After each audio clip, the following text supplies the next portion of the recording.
भगवान की सृष्टि बड़ी अद्भुत है। भगवान मोहयंत यत सूर्या, हम सब मोहित हो जाते हैं।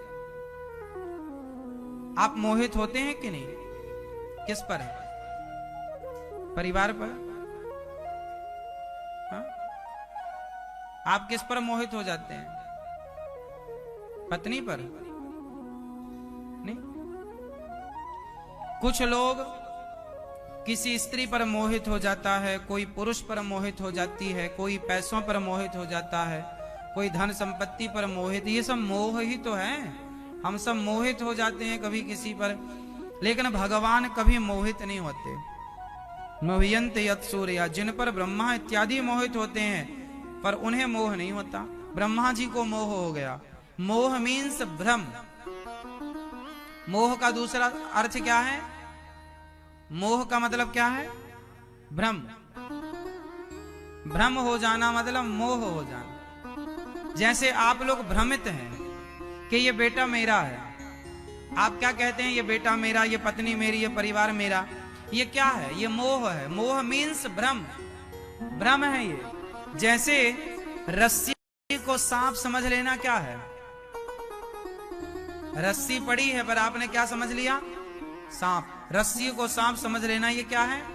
भ्रम है। उसी तरह भ्रम जो अपना नहीं है उसे अपना समझ लेना भ्रम हो जाता है। जैसे परिवार में कोई भी, आपके परिवार में इतने लोग हैं, बुआ हैं, चाचा हैं, ताई हैं, फला है, लेकिन इन सब में कौन आपका है? कौन है आपका? कौन है आपका? बोलो। आप क्या कहते हैं? ये बेटा हमारा, ये परिवार हमारा, ये घर हमारा। ये क्या है?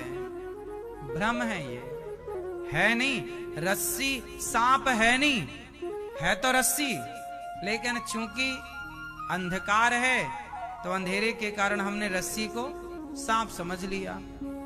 ज्ञान ना होने से हम भ्रमित हो जाते हैं। सही ज्ञान होगा तो वो ज्ञान जैसे टॉर्च है आपके हाथ में, तो फिर आप रस्सी को सांप नहीं समझ सकते। फिर रस्सी को रस्सी ही समझेंगे, क्योंकि प्रकाश है।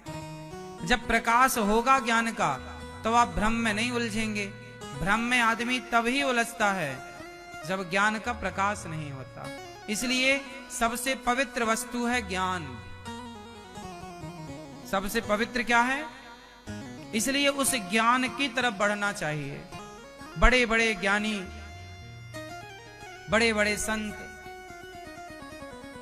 सब लोग ज्ञान की ओर बढ़ते हैं। हमें ज्ञान चाहिए। कौन सा ज्ञान?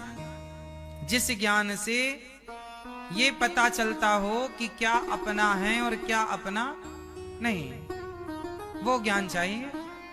अब वो ज्ञान कौन सा है? क्या आपका है, क्या आपका नहीं है? चलो बताओ, क्या आपका है? आपका क्या है? ये आपके हैं? हैं? काहे लिप्त हो? बैठो। क्यों लिप्त हो?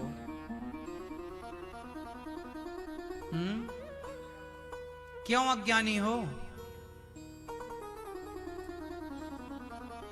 हाँ?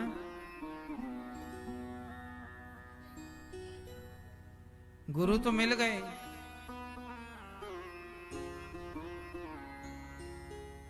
फिर भी अज्ञान नहीं मिट रहा है। सच्चाई तो यह है कि आप लोग अपना अज्ञान मिटाना ही नहीं चाहते। ना तो आपको गुरुओं की कमी है,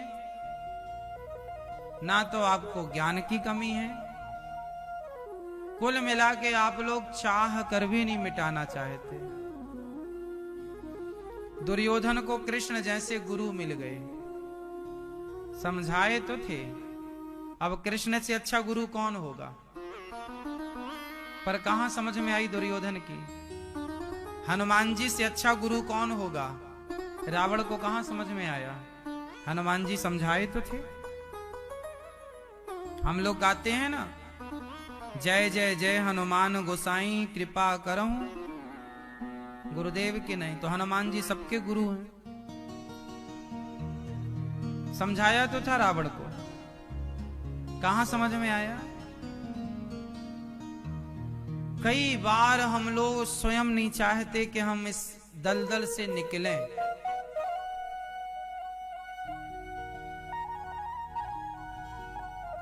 और जब तक हम दलदल से निकलते नहीं है ना, तब तक मंजिल नहीं मिलती। तुलसीदास जी का नाम है राम बोला। तुलसीदास जी का जन्म हुआ 1554 में राजापुर गांव। जन्म लिया, जन्म लेते ही माता चल बसी, पिताजी चल बसे। गांव के लोगों ने कहा कि ये तो बड़ा अच्छा बालक नहीं है, इसने तो जन्म लेते ही अपने माँ बाप को खा लिया, मतलब अशुभ बालक है, माँ बाप मर गए इसके। तो उसे गांव में कोई एक अम्मा थी, वो उन्हें रोटी देने लग गई। कुछ दिन बाद वो भी मर गई। अब तो गांव के लोगों को लगा कि जो इसे रोटी देगा वो मर जाएगा। अब ये हल्ला फैल गया कि जो इस बच्चे को रोटी देगा, जो इस बच्चे का पालन पोषण करेगा, ये अशुभ बालक है। ऐसी भ्रांति हो गई, भैया कोई रोटी नहीं देता। सबको जान प्यारी है कि ये बालक को जो रोटी देगा मर जाएगा। कोई गांव में रोटी नहीं देता। छोटे से थे तुलसीदास जी, तो एक दिन रो रहे थे। भूखा बच्चा क्या करे, रोएगा।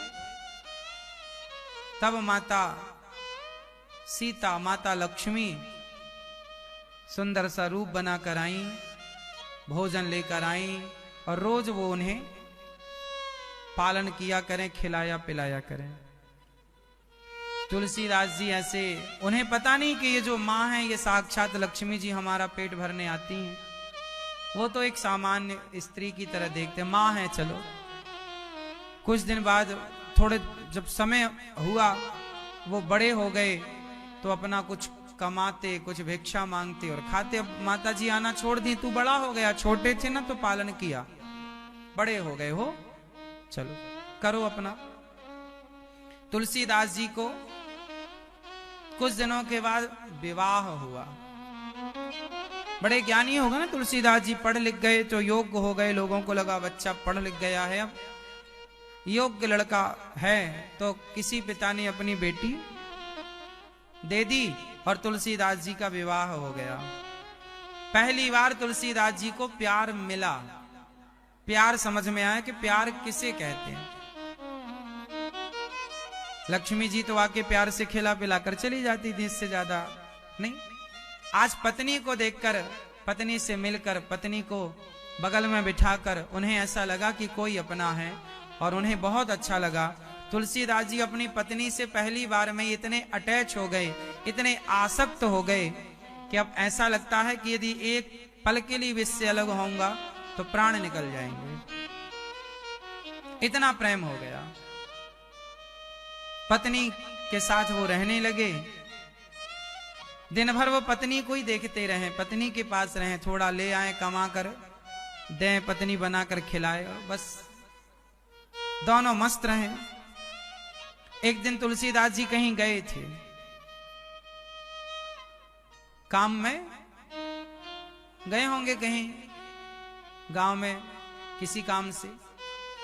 तब तक उनका भाई आया और भाई आके बोला, सुनो बहन, तुम्हारी माँ बहुत बीमार है, हमारी माँ बहुत बीमार है, चलो। कहा पत्नी ने कि मेरे पति नहीं आए, वो आ जाएं, उनको सूचित कर दूं फिर चलूंगी। नहीं नहीं, वो आ जाएंगे, जरा रुकी तो मर जाएगी तेरी माँ, चल अंतिम दर्शन कर ले। तो तुलसीदास जी की पत्नी ने पड़ोसन को बुलाया, कहा बहन मेरा भाई इमरजेंसी लेने आया है, माँ की तबीयत बहुत खराब है, मेरे पति आए तो कह देना कि बस मैं बहुत जल्दी ही आ जाऊंगी, माँ को देख कर आ जाऊंगी, वरना माँ कहेगी कि मैं मरती रही, तू देखने भी नहीं आई। उन्हें पता था कि मेरे पति मेरे बिना बिल्कुल नहीं रहेंगे। अब वो चले, पत्नी चली अपने भाई के संग। शाम को 4 बज रहे थे। नदी के उस पार उनका गांव था, 4-5 किलोमीटर दूर रहा होगा। गांव में वो पहुंची अपने घर में, मां को देखा। मां की तबीयत में अब सुधार था, ठीक थी, बेहतर थी मां, ठीक था उनका स्वास्थ्य पहले की अपेक्षा, और वो स्वस्थ होने लगी। पर तुलसीदास जी जब लौट कर आए तो वो पत्नी को आवाज, कहां हो भाग्यवान, कहां हो, कहां हो, कहां। पड़ोसन ने कहा, तुलसी ऐसे मत ढूंढो, आ जाएगी, कल आ जाएगी वापस। मां को देखने गई है, कल ही आ जाएगी।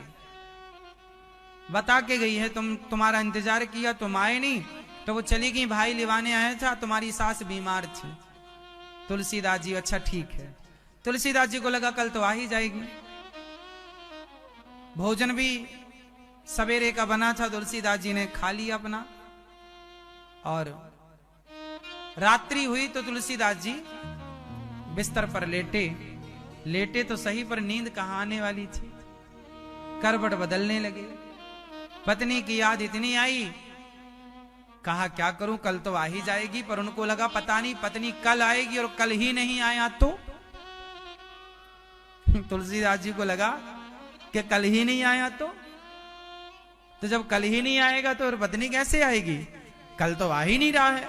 अब उनको एक एक मिनट सालों की तरह गुजरने लगा। करवट बदलें, फिर बैठ जाएं, फिर लेट जाएं, फिर बैठे, फिर उनको लगा क्या करें। अच्छा एक काम करो, चलते हैं उसी के पास, कल आएगी तो हम उसके साथ आ जाएंगे। चलते हैं।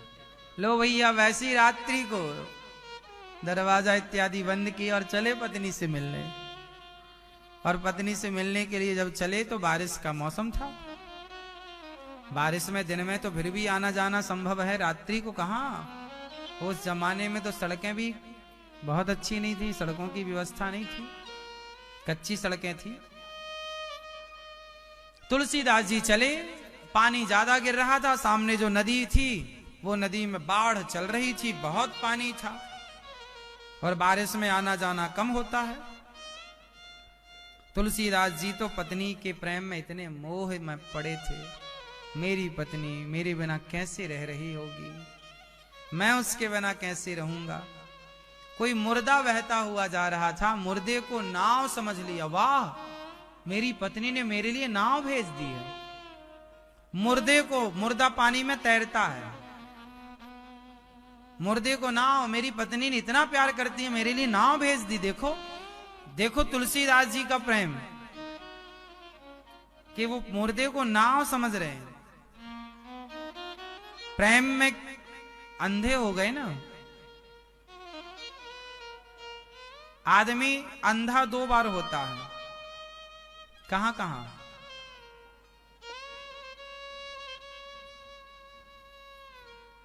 और भी अंधा में 3 बार भी कहूं तो कोई आश्चर्य ना समझना। आदमी अंधा 3 बार होता है, वैसे 2 बार ही ठीक है। आदमी अंधा 2 बार होता है। एक तो काम में अंधा होता है, कामांध। किस में अंधा हो जाता है? वासना में। जब काम सिर पर सवार होता है तो फिर वो कामी आदमी अंधा हो जाता है, कामांध। और दूसरा मोह में अंधा। किस में अंधा? जैसे धृतराष्ट्र, एक तो ऑलरेडी अंधे थे, पर दूसरे मोह में और अंधे थे। तो मोह में आदमी अंधा। और यहां तुलसीदास जी भी अपने पत्नी के मोह में अंधे हो गए। और अंधे जब हुए तो उन्हें ये नहीं पता लगा कि ये मुर्दा है कि नाव है। समझ कर नाव पार हो गए। पत्नी के कमरे में संयोग से सांप चढ़ रहा था। तुलसीदास जी को लगा पत्नी कितना प्यार करती है, मेरे लिए रस्सी डाल रखी है। सांप को रस्सी समझ लिया और रस्सी समझकर सांप को पकड़ के चढ़ गए। पत्नी के कमरे में पहुंची, पत्नी को जगाया, भाग्यवान मैं। पत्नी डर गई, कौन? अरे मैं पति तुम्हारा। तुलसीदास जी ने परिचय दिया, मैं आपका पति, तुम्हारे बिना रह नहीं पाया। स्वामी जी आप रात को यहां कैसे, नदी कैसे पार करी? बोले तुमने नाव तो भेजी थी। वो कमरे में कैसे आए? बोले तुमने रस्सी तो डाली थी। कहां रस्सी? बोले ये है, देखा सांप, लाठी से गिराया, सांप था वो, चढ़ रहा था। पत्नी ने कहा मैं समझती थी कि आप मेरे से बहुत प्यार करते हैं, लेकिन आपको इतना मोह है मेरे से, मैं आज देख पाई। तो पत्नी ने झल्लाते हुए कहा कि प्राणनाथ, पत्नी से प्रेम करना, मोह करना बुरा नहीं है, हर पति का होता है, हर पत्नी का होता है, पर इतना भी नहीं जितना मोह आपका हमसे है। इतना मोह, इतना प्रेम यदि भगवान से हो जाए तो आपका कल्याण हो जाएगा। बस इतनी सी बात थी। अब देखो,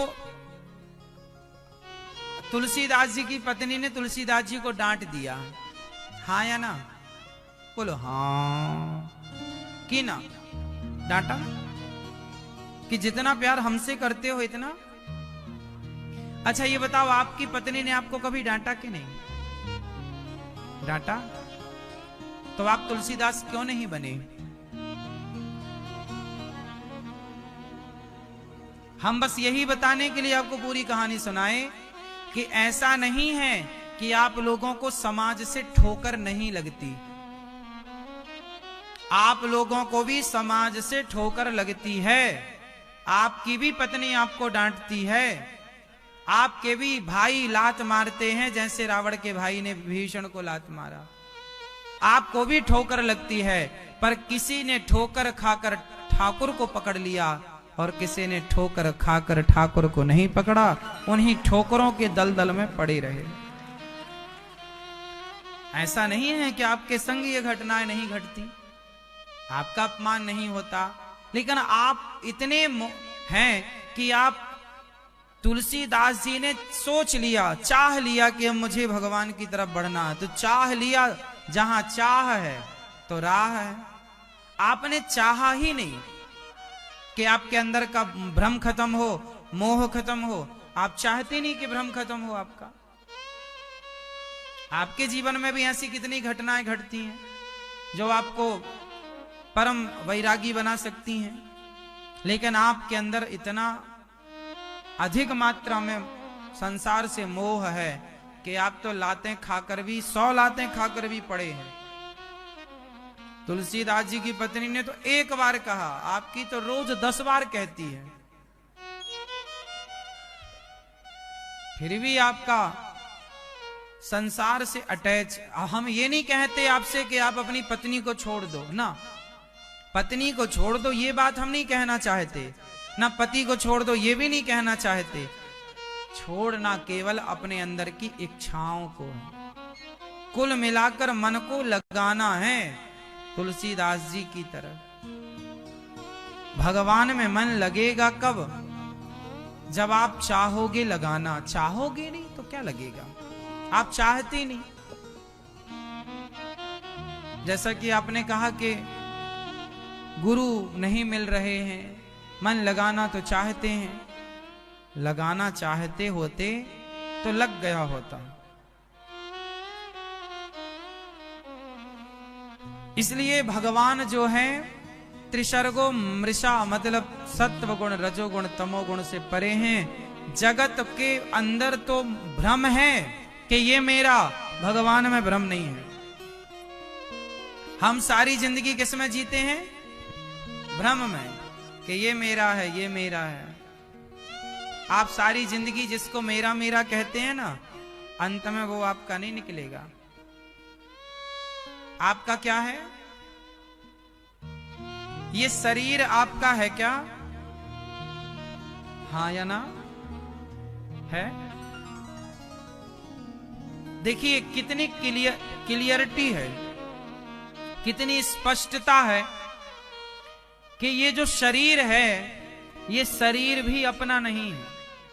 ये शरीर अपने को मिला हुआ है। कैसे मिला है? कि आपको जैसे गाड़ी, जैसे सरकारी जैसे कोई मुख्यमंत्री है या उद्योग मंत्री है, गृह मंत्री है, फला मंत्री है, इन मंत्रियों को ना सरकार की तरफ से गाड़ी, सिक्योरिटी व्यवस्थाएं सब सरकार की तरफ से मिलती है। ये जहां जाना चाहें सरकार के खर्चे से जाएंगे। लेकिन जिस सरकारी गाड़ी पर, अच्छा, मंत्रियों को सरकारी बंगला भी मिलता है। जिस बंगले पर ये रहते हैं क्या ये इनका है? जिस गाड़ी पर ये चलते हैं क्या ये गाड़ी इनकी है? बोलो हाँ। हाँ, तो इस गाड़ी पर ये चलें, इस बंगले पर ये रहें, पर ये ना कहें कि ये मेरा है। रहना बुरा थोड़ी है बंगले में, गाड़ी पर चलना बुरा थोड़ी है। मंत्री जी चलें गाड़ी पर, रहें बंगले पर ये ना कहें कि ये मेरा है, ये तुम्हारा और तुम्हारे बाप का नहीं, ये कुछ टाइम के लिए मिला है। 5 साल जब तक आप पद पर हैं, 5 साल बाद फिर अपना बहुमत सिद्ध कर दो, फिर आपका। और जहां आपका बहुमत कम पड़ा वहीं ये बंगला खाली करा लिया जाएगा। हाँ या ना? जहां आपको हार मिली वहां ये सब चीजें खाली करा ली जाएंगी। क्यों जी? उसी तरह जैसे बंगला और गाड़ी मंत्रियों को मिलता है वो सरकारी है, उसी तरह ये शरीर सरकारी है। ये शरीर सरकारी, मेरे सरकार का है, भगवान का है। ये शरीर भी सरकारी है, भगवान का, मेरी सरकार कृष्ण है। ये शरीर कृष्ण का है। इस शरीर पर अनिरुद्धाचार्य रहता है। इस शरीर में अनिरुद्धाचार्य रहता है और रह करके मुझे इन चीजों का, मुझे क्या क्या दिया भगवान ने? जैसे सरकार ने बंगला दी, गाड़ी दी, सिक्योरिटी दी, ऐसे भगवान ने मुझे आंखें दी देखने के लिए। इस शरीर पर क्या क्या फंक्शन है, क्या क्या फैसिलिटी है इसमें? आंखें हैं देखने के लिए, कान है सुनने के लिए। यदि आपके पास शरीर नहीं है तो आप देख कहां पाओगे? यदि आपके पास शरीर नहीं है तो आप सुन कहां पाओगे? तो इस शरीर की ये क्वालिटी है कि ये देखता भी है, सुनता भी है, सूंघता भी है, चलता भी है, खाता भी है, हंसता भी है, रोता भी है। शरीर का धर्म है हंसना रोना, शरीर का धर्म है देखना और सुनना, शरीर का धर्म है सुखी होना और दुखी होना, चलना फिरना, लेना देना शरीर का धर्म है। हाँ या ना? तो हमें शरीर मिला तो शरीर के मिलते इतनी सारी फैसिलिटी हमें मिल गई, सुख सुविधाएं मिल गई, देखने की, सुनने की, चलने की, फिरने की। तो अब ये जो सुविधाएं आपको मिली हैं एक्चुअली ये आपकी नहीं है, ये आपको सरकार ने दी है, भगवान ने दी है। इसलिए इसका सदुपयोग करो। सरकारी बंगले और गाड़ी का नेताजी को क्या करना चाहिए? दुरुपयोग के सदुपयोग? सदुपयोग करना चाहिए। दुरुपयोग करेगा तो लोग समझ जाएंगे कि भाई ये ठीक नहीं है, अगली बार उतार देंगे, है ना? ऐसे ही भगवान को लगेगा कि भाई इसको शरीर तो दिया हमने, आंखें दी हैं देखने के लिए, पर क्या देखो? क्या देखने के लिए? मोबाइल देखने के लिए? क्या देखने के लिए? गंदी चीजें देखने के लिए? क्या देखने के लिए?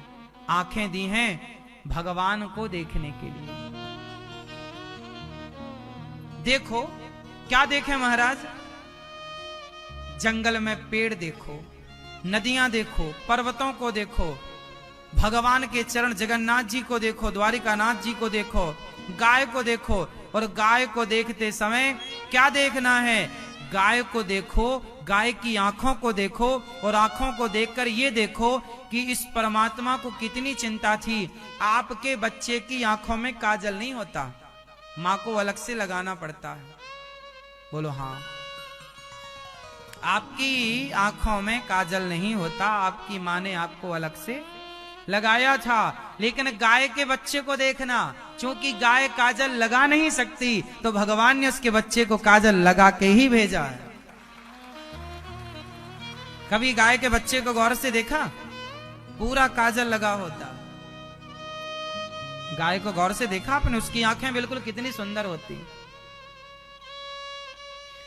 तो आप देखो, क्या देखो, ये मोर पंख देखो, देखो क्या देखना है इस मोर पंख में।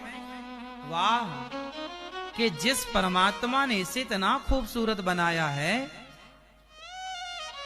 वो भगवान स्वयं कितने सुंदर होंगे। देखो, क्या देखो, इस मोर पंख के माध्यम से इसकी आंख में आंखें डालकर उस परमात्मा को देखो, जिस परमात्मा ने इसको बनाया है, जिस परमात्मा ने सुंदर सी संरचना की है।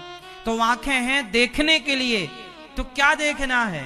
प्रकृति से कनेक्ट करो ईश्वर को, कि जिस परमात्मा ने ये सृष्टि इतनी खूबसूरत बनाई, वो स्वयं कितने सुंदर होंगे। तो आपको इससे उसको देखना है। कान दिया है ईश्वर ने आपको, सुनो, क्या सुनना है, क्या सुनना है? मुन्नी बदनाम हुई, शीला की जवानी, कान है तो कुछ भी सुनोगे क्या? आप लोग क्या सुनते हैं? दिन भर क्या सुनते हैं? ताकते रहते तुझको सांझ सवेरे, ये सुनते हैं? क्या सुनते हैं? कान है तो सुनो, पर क्या? निंदा, चुगली, फलाना कैसा है, फलाना बहुत बुरा है। हाँ, आप लोग क्या करते रहते हैं सारा दिन घर में? या तो ताश खेलेंगे, या तो बैठ के चौराहे पर एक दूसरे की निंदा चुगली करेंगे। और आप अपने आप को बहुत समझदार समझते हैं, जी हम बुढ़े हो गए, बड़े हो गए, हम बहुत समझदार। पर कर क्या रहे हो? निंदा, चुगली। क्या सुन रहे हो? बकवास। क्या लाभ? इसलिए कान है तो व्यर्थ की चीजें सुनने के लिए नहीं कान दिए हैं। खूब भगवान की कथा सुनो, खूब भगवान की कीर्तन, नाम सुनो, कथा सुनो, अच्छी चीजें सुनो, संतों की वाणी सुनो, अच्छी चीजें। मुंह है बोलने के लिए। एक शरीर में कितने फंक्शन हैं? आप बोल भी सकते हैं, आप बोलते तो हैं, पर क्या बोलते हैं? उसका नाश हो जाए, उसकी लुटिया डूब जाए, उसका सत्यानाश हो जाए, ऐसा बोलते हैं। क्यों ऐसा बोलते हैं? क्या ये बोलना चाहिए? क्या बोलना है? ये नहीं बोलना। बोलना है अच्छा बोलो, बोलो यदि पहले तुम तौलो, फिर मुख को खोला करना। पुष्प नहीं बन सकते हो तो कांटे बनकर मत रहना। बोलना है तो क्या बोलना है? वाणी ऐसी बोलिए मन का आपा खोए, और को शीतल करे आप शीतल होए। वाणी ऐसी बोलो कि सामने वाला आपकी वाणी से प्रसन्न हो जाए। अरे हम किसी को सुख नहीं दे सकते तो कड़वा बोलकर दुखी क्यों करें? क्यों किसी का कष्ट बढ़ाएं? क्यों किसी को हम दुखी करें? आप अपने मुंह से अच्छे शब्दों के द्वारा किसी को खुश कर सकते हो, तो क्या खर्चा है बताओ? अच्छा बोलो। कैसे बोलना चाहिए? आप लोग ना कुछ भी बोलते हैं, ये याद रखिएगा, हर बोले हुए का हिसाब देना पड़ेगा। ऐसा क्यों बोला आपने? यदि मैं आपको कुछ गलत बोल जाऊं तो आप हिसाब बोले मांगे, महाराज जी आपने हमें ऐसा क्यों बोला? बोलेंगे कि नहीं? ऐसे भगवान आपके हर शब्द का हिसाब लेंगे। आप चिंता ना करो, हिसाब देने का टाइम आ रहा है ना। कहां हिसाब लगाने फोन लगा दिए? हिसाब देना पड़ेगा। इसलिए वाणी अच्छी, शब्द अच्छे अच्छे से बोला करो, अच्छे से बातें किया करो। कुछ लोग तो बहुत अच्छा बोलते हैं, कुछ लोग तो ऐसे बोलते हैं सामने वाले को बुरा लग जाए। कुछ लोग क्या कहते हैं, महाराज जी हम तो सच बोलते हैं, भले बुरा लग जाए ना। यमराज जी दो पनाह मारेंगे तुम्हें। सत्य बोलना चाहिए, पर सत्य बोलने की भी शर्त है। कैसे शर्त है? सत्य बोलना चाहिए। सत्यम ब्रूयात प्रियम ब्रूयात। सत्य बोलो पर मधुर बोलो, मीठा बोलो। कुछ लोग कहते हैं महाराज जी हम तो सच बोलते हैं, कुछ लोग कहते हैं सच कड़वा होता है। आपको किसी ने गलतफहमी घुसा दी। सत्य कड़वा नहीं होता, सत्य मीठा होता है। लोग क्या कहते हैं सच कड़वा होता, सच कड़वा नहीं होता, सच तो मीठा होता है, झूठ कड़वा होता है। अब विडंबना तो यह है कि अब आपको झूठ की आदत है तो अब कड़वे को ही आप मीठा समझने लग गए।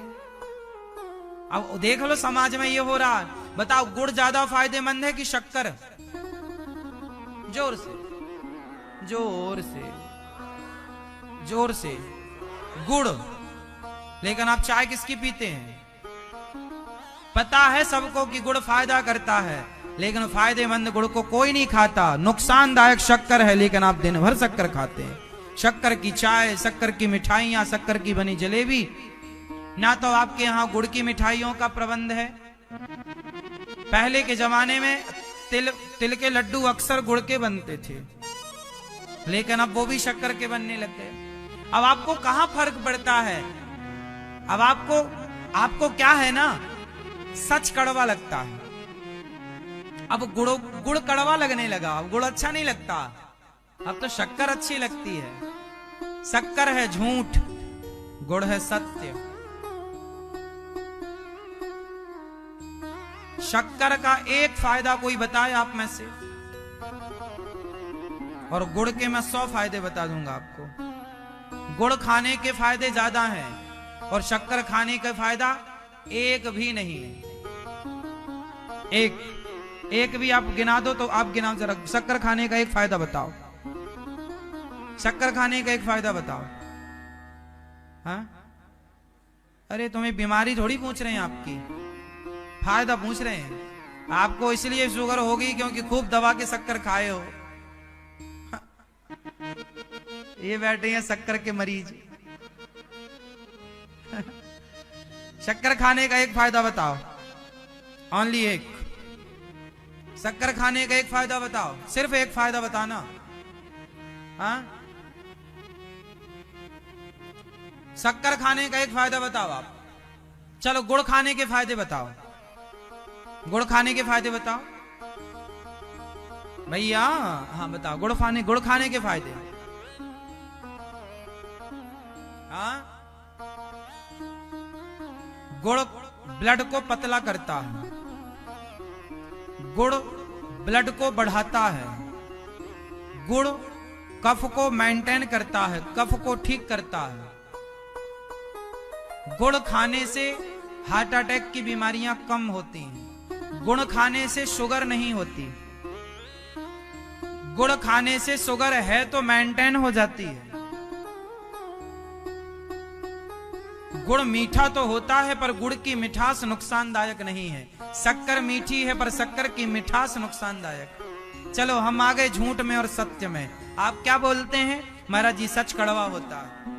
सच कड़वा होता है कि मीठा होता है? जोर से। सच मीठा होता।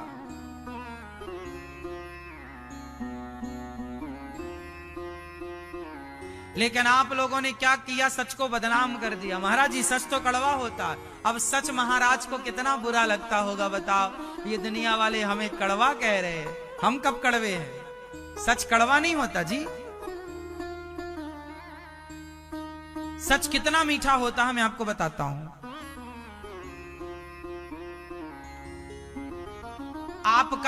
आप बाजार गए, दुकान गए, और आपने 10 दुकान गए और किसी दुकान में आपका बटुआ जिसमें 5,000 रुपए थे, आपका पर्स बटुआ किसी दुकान में रह गया। अब आप अरे मेरा बटुआ, आपको लगा गिर गया, आपको लगा चोर ले गया, लेकिन तभी याद आया 10 दुकानों में गए, चलो शायद रह गया हो। एक दुकान में गए, भाई साहब क्या हमारा बटुआ रह गया? उसने कहा नहीं जी आपका बटुआ नहीं रह गया, आप कैमरे चेक कर लो। दूसरी दुकान में, नहीं जी आपका बटुआ नहीं।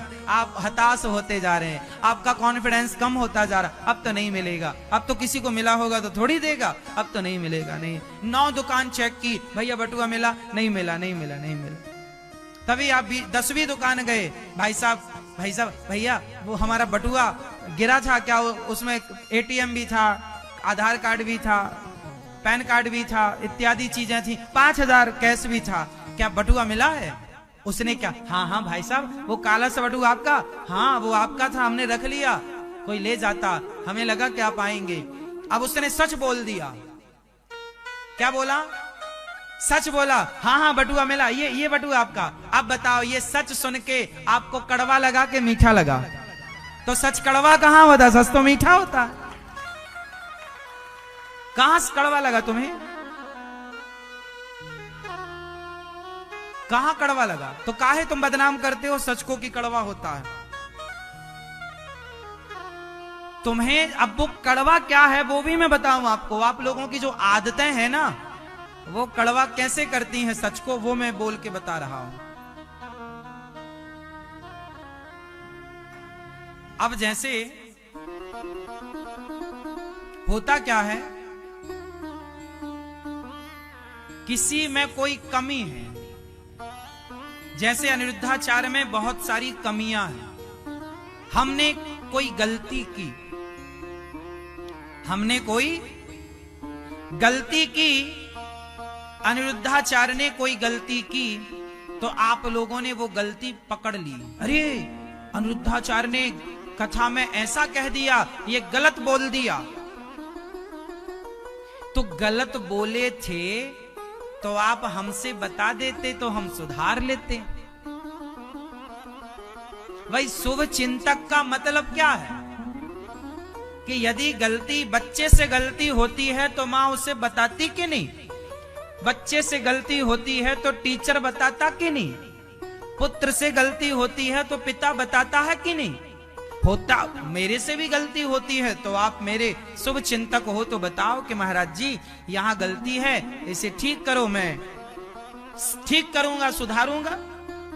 लेकिन आप में से कुछ लोग क्या करते हैं, गलती मैंने की, मैंने कथा में कोई ना चाह करके भी कुछ मुंह से निकल गया तो आप मुझसे नहीं कहेंगे, फिर आप सारे संसार को बताएं, अरे देखो अनिरुद्धाचार्य जी ने ऐसा कह दिया। फिर क्या होगा, फिर क्या बोले, नहीं जी हम तो सच बोलते हैं, सच कड़वा होता है, देखो ऐसा कहा इसलिए ऐसा कह रहे हैं। तो फिर आप क्या कहेंगे, सच तो कड़वा होता है, अरे उन्होंने ऐसा कहा तो हम आपको कह रहे हैं। देखो कुछ लोग होते हैं शुभ चिंतक, वो नहीं है जो आपकी गलती जमाने से बताएं। शुभ चिंतक वो हैं जो आपकी गलती आपके कानों में बताएं,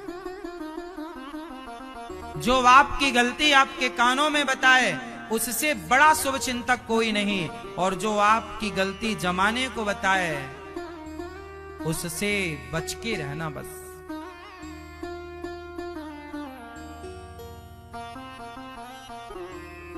ऐसे लोगों को संत जन कहते हैं निंदक नीरे राखिए। वैसे निंदकों को नीरे रखना, नीरे मतलब पास, ताकि वो हमारी गलती बता। निंदक नीरे राखिए आंगन कुटी छवाय, बिन साबुन पानी बिन निर्मल करत स्वभाव। रखना तो पास में ही चाहिए।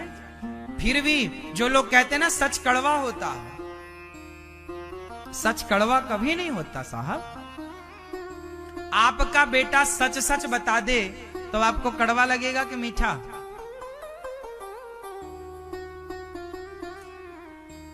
बोलो, कड़वा लगेगा? मीठा है। मैं पापी हूं, मैं पापी हूं, मैं कामी हूं, मैं क्रोधी हूं, मैं लोभी हूं, जैसा हूं वैसा भगवान से कहो, हे बिहारी जी मैं जैसा हूं वैसा आपके सामने हूं, स्वीकार कर लो आप। भगवान कहते हैं तुम जैसे हो वैसे आओ। निर्मल मन जन सो मोहि पावा, मोहि कपट छल छिद्र न भावा। लेकिन हम लोग हैं तो कामी, हैं तो क्रोधी, हैं तो लोभी, पर बनते बड़े योगी हैं, बड़े हैं कुछ, बनते कुछ। आप बताओ, आप कामी हो? नहीं, देखो भैया मना कर रहे हैं, हम कामी नहीं है। आप कामी हो, क्रोधी हो, लोभी हो, आप किसी से पूछना क्यों तुम कामी हो, मना करेंगे। अरे क्या पूछ रहे हो, हम कामी हैं क्या? हाँ, तुम्हें कामी दिख रहे हैं, जबकि अंदर भरा पड़ा है। लेकिन बाहर से नहीं जी, हम बहुत बड़े संत हैं। हाँ, ऐसा लगेगा इनके जैसा कोई संत थोड़ी है। हाँ, हैं क्रोधी पर मानेंगे नहीं, हैं लोभी, आप लोभी हो, हाँ या ना? नहीं, ये मना कर रहे हैं, जबकि एक नंबर के लोभी हैं। सच को स्वीकार नहीं करता कोई, इसलिए कड़वा लगता है। सच कड़वा नहीं है, सच मीठा है। क्योंकि आप उसे स्वीकार नहीं करते तो वो कड़वा लगता है।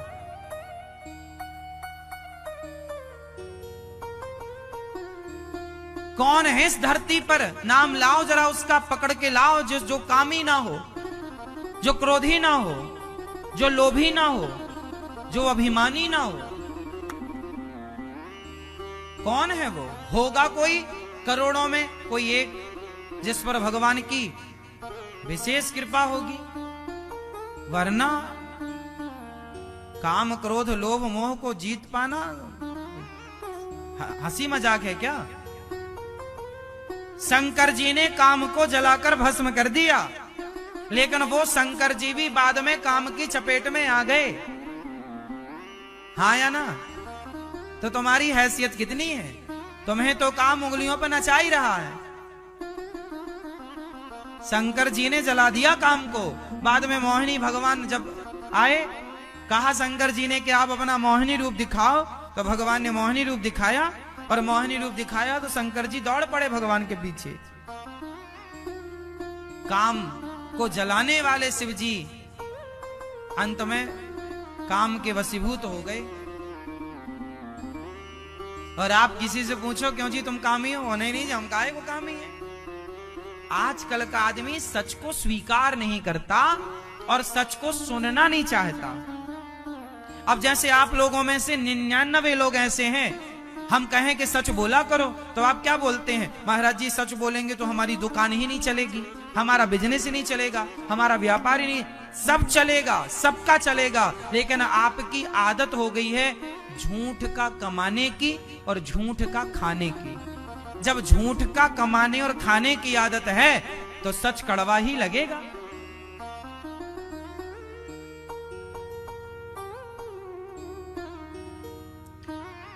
मोदी जी ने जीएसटी लागू कर दी, मोदी जी ने सब कुछ देश हित में किया। कुछ लोगों ने कहा कि ये जीएसटी गलत है, कुछ लोगों ने कहा इतना टैक्स लेना गलत है। नहीं, सब सही है। जो लोगों को चोरी करने की आदत हो गई थी,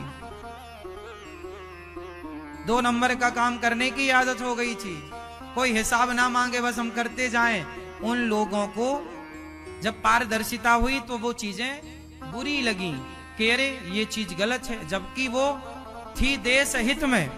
लेकिन चूंकि कुछ लोगों की आदत हो गई ना चोरी करके खाने की, तो फिर ईमानदार, अब चोर को कहो कि तुम ईमानदार हो जाओ तो उसके पेट में दर्द तो होगा।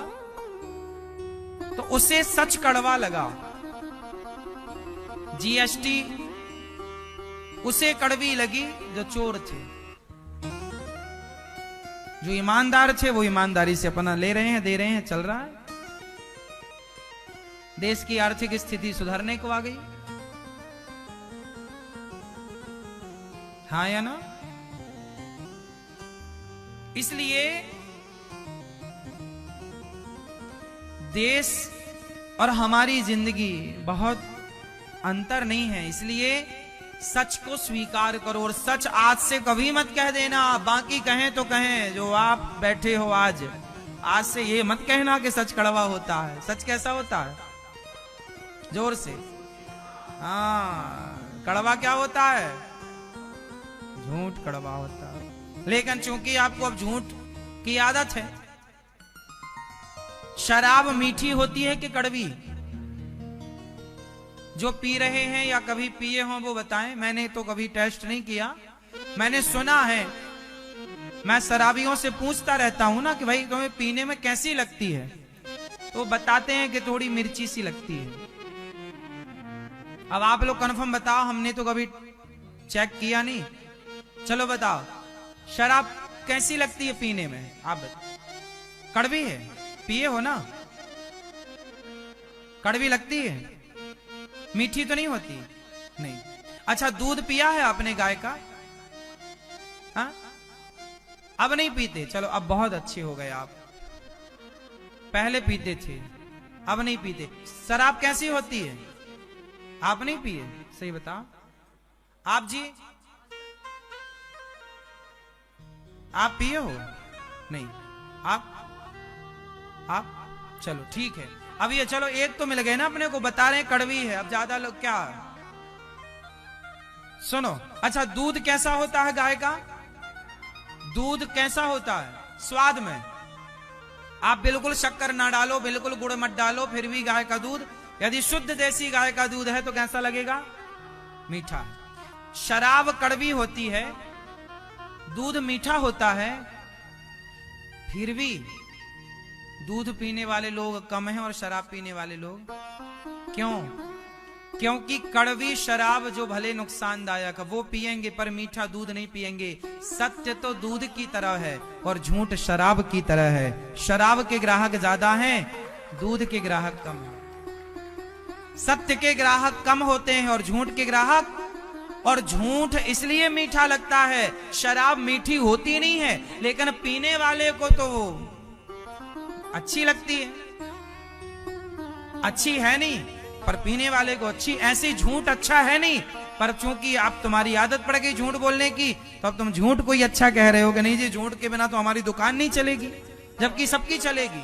चलाओ भला, लेकिन चूंकि अब आदत हो गई है ना।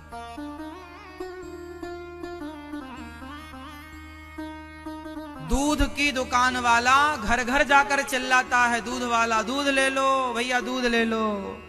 दूध वाले को घर घर पहुंचाना पड़ता है दूध, अच्छाई को घर घर पहुंचाना पड़ता है, जबकि शराब वाला कभी नहीं आवाज लगाता, शराब ले लो जी। उसके पास स्वयं लोग पहुंच जाते हैं लाइन लगा करके। बुराई के पास लोग जा रहे हैं और अच्छाई को लोगों तक पहुंचाना पड़ रहा है। ये कलयुग है। अच्छाई को घर घर पहुंचाना पड़ता है और बुराई को घर घर पहुंचाने की जरूरत नहीं, उसके पास ही लोग पहुंच जाते हैं। ये कलयुग है। इसलिए लोगों को झूठ मीठा और सत्य कड़वा लगता है। मैया को जगा दो, मैया राम राम। सोर ली मैया, एक नींद बढ़िया मार ली, बड़े मस्त। रात को बहू पोता पोती खिलवाती रहती है ना, दादी जरा पोते को सुलाओ जरा लो, उसके चक्कर में बहू सास को इसलिए पूरी रात दादी पोते को ही सुलाती रहती है, सो जा। उस चक्कर में बेचारी सो नहीं पाती, तो सोची चलो कथा में सो जाएंगे। वहां पोते को रात भर लोरी सुनाती है दादी, और यहाँ ये दास अनिरुद्ध मैया को लोरी सुना के सुला रहा है। कथा की लोरी में सो रही है मैया।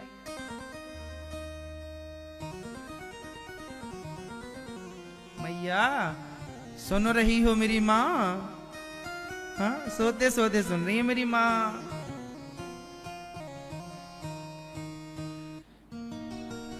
तो भगवान सत्यम परम धीमहि, ईश्वर सत्य है, इसलिए उस सत्य की शरण में रहना चाहिए और सत्य का त्याग कभी नहीं करना चाहिए। संसार के मोह में, भ्रम में नहीं उलझना चाहिए कि ये मेरा, भ्रम त्याग दो। और मेरा कौन? मेरे तो गिरधर गोपाल, भगवान के सिवा आपका कोई नहीं है। मनुष्य का धर्म है सत्य बोलना, दया करना।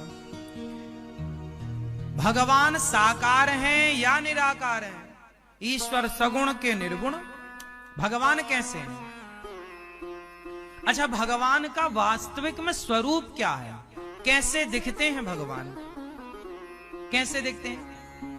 अति सुंदर। किसकी तरह? किसकी तरह? भगवान किसकी तरह दिखते हैं? किससे उपमा है भगवान की?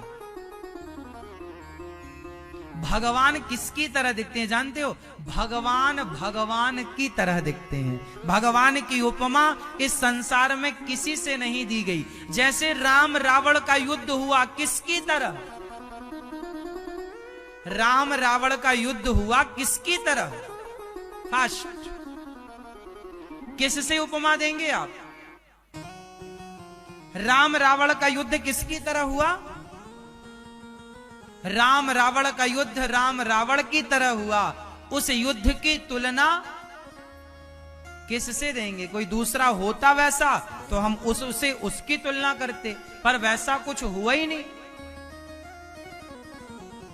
तो भगवान जैसा सुंदर कभी कोई दूसरा कभी होता तो उसकी तुलना उनसे करते, लेकिन उनकी तरह कोई हुआ ही नहीं, तो फिर किससे करें? बोले भगवान किसकी तरह है? भगवान भगवान की तरह है। लक्षण बता दिए, उनकी आंखें ऐसी, उनके गाल ऐसे, उनका स्वरूप ऐसा।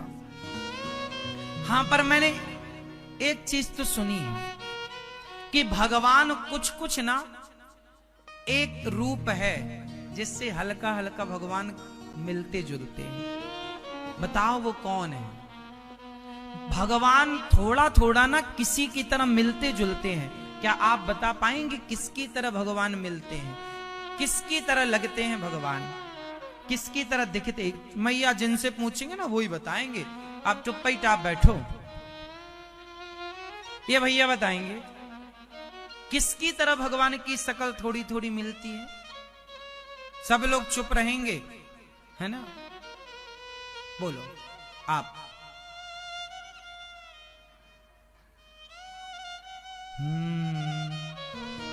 धीरे धीरे बोल, कोई सुन ना ले, सुन ना ले कोई सुन। मैं ये बता, भगवान की शकल किन की तरह लगती है? किन से मैच करती है? हल्की हल्की। हा? चंद्रमा की तरह। आपने बताया चंद्रमा की तरह। आप बताओ भगवान की शकल किन की तरह थोड़ी थोड़ी मिलती है? भगवान की तरह तो हमने बताया ही, थोड़ा थोड़ा और जोर लगाओ कुछ। किसकी तरह? मक्खन, मक्खन की तरह। हाँ हाँ, भगवान की शकल थोड़ी थोड़ी मिलती है। किसकी तरह? बोले हमारी माँ की तरह। माँ की शकल से भगवान की शकल मिलती है। जैसे माँ है ना, वैसी भगवान है। भगवान से मिलती जुलती है शकल भगवान की, माँ से मिलती जुलती है शकल। इसलिए माही मंदिर, माही पूजा, ओ माँ से बढ़कर कोई ना दूजा। माही मंदिर, माँ से बढ़कर कोई नहीं।